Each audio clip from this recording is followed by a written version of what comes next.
What happens when an unstoppable force meets a wall made of pure defiance? By December, the Soviet fury focused on a single point, the Karelian Isthmus. Here sat the Mannerheim Line, a defensive network that the Kremlin promised to flatten in a single afternoon. To the Red Army, it was just a line on a map. To the Finns, it was the final shield between their children and a foreign occupation.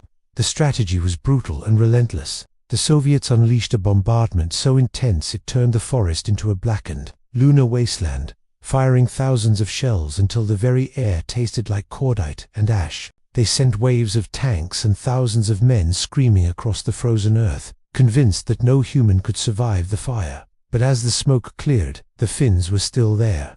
They didn't have the heavy armor or the infinite ammo of their enemy, but they had the terrain. They waited until the Soviet columns were tangled in the granite boulders and barbed wire, before opening fire at point-blank range. The chaos was absolute.